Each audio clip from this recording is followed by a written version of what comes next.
want you to be thinking about what has happened to these individuals and Israelis, Jews, if you will, on October 7th and what they are continuing to do. I mean, is it not the case this could be over with quickly if Hamas decides to release the hostages and lay down their arms?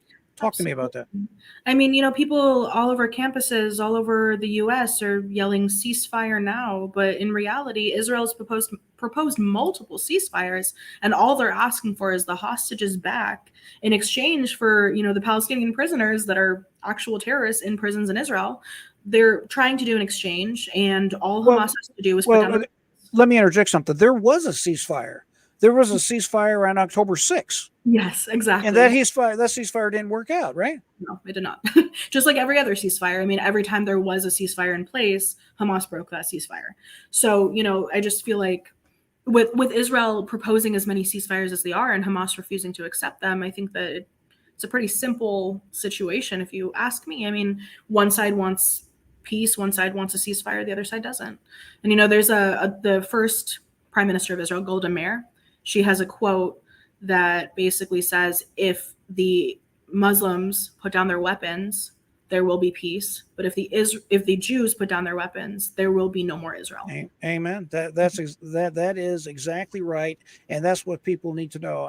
I've had this conversation with other individuals just from all different types of walks of life, and the reality is, if they acted over there the way they act here, for example, if you're a strong liberated woman, this type of thing, you believe in this Me Too stuff, and you believe to be let's say you call yourself a feminist. If you're over in Gaza and you start talking like that, what's going to happen to you? Immediately dead. There's no room for discussion. I mean, if you go out without your entire head covered, they kill you. Like, there are no rights for women over there. Because they practice what, Sharia law, I believe is what it's called. And it basically is, if you're a man, you're king. If you're a woman, you're property. Is that pretty well what it is? And I don't understand why these kids don't understand this. They don't. What was that one sign we were laughing about? It was something to do, queers for Hamas. I saw that. Yep. Yeah.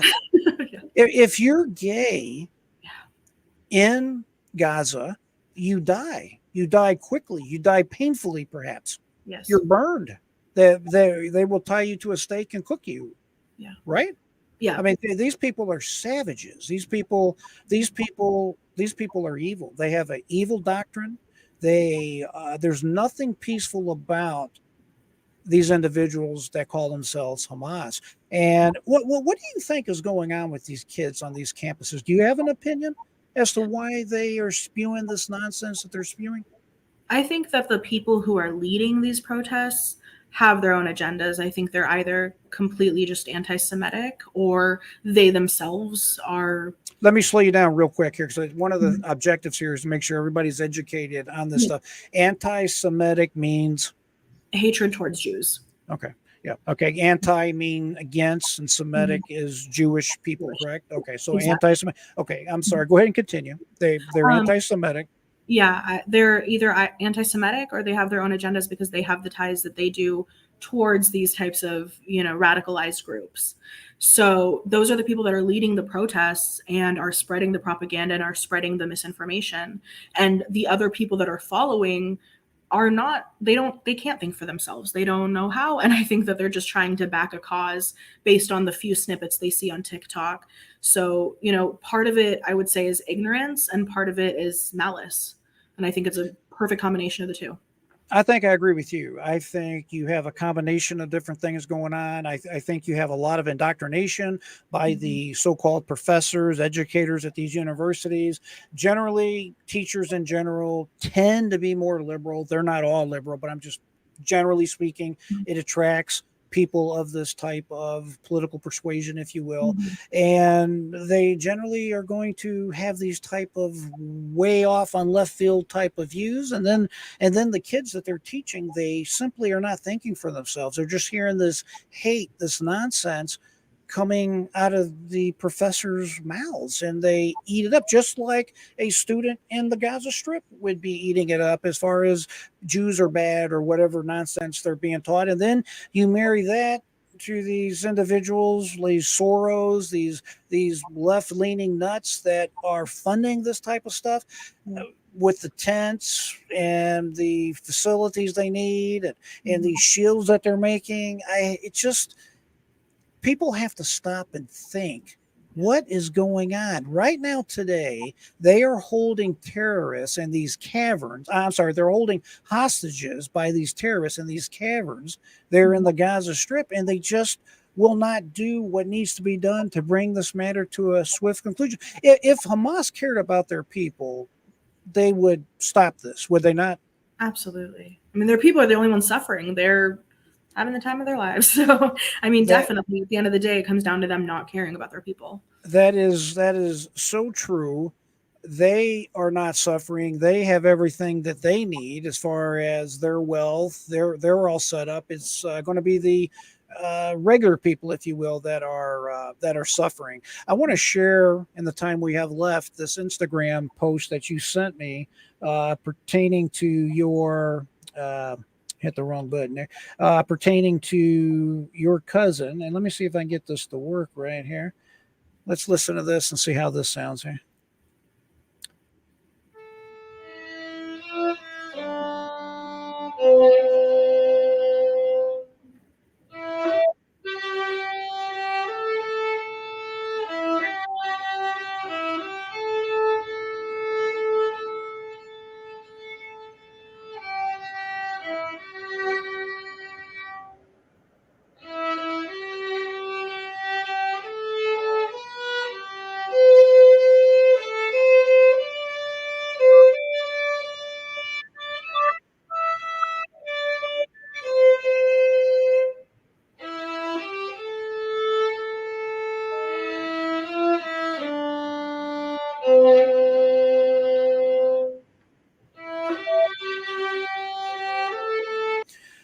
All right. And of course, this is here at the top. This is her in captivity. And this is your cousin playing the violin, correct?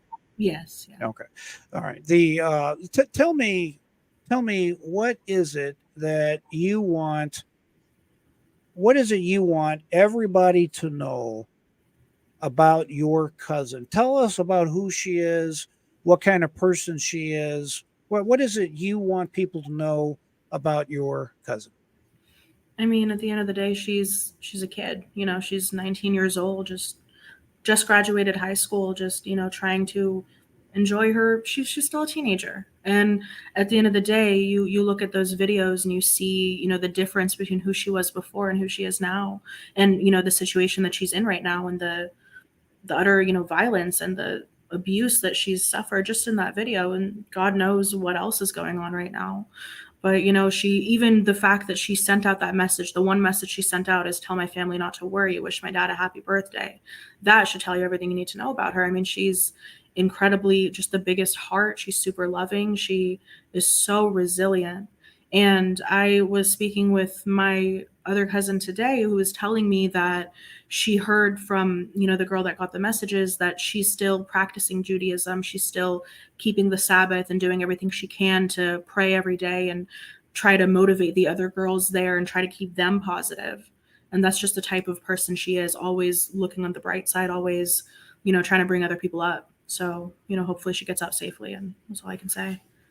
I totally echo that. I can tell that she's the kind of young lady that's thinking of other people, even in her serious time of need.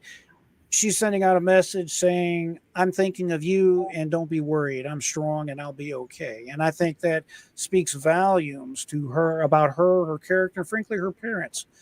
Obviously, has raised this young lady correctly. I want to let you know that and I'm sure my viewers and people that will watch this video afterwards, we have a bunch of visitors, viewers on X. We have 8, 9 people on YouTube right now. We have Facebook, and we have a person even on Twitch. So a lot of people are going to see this video after it starts posting once Mhm. we're done concluding here. And I think that they're going to have a better understanding of exactly what's going on in this Israel Gaza crisis. Personally, I'll be praying for you, for your family, for your cousin's safe return.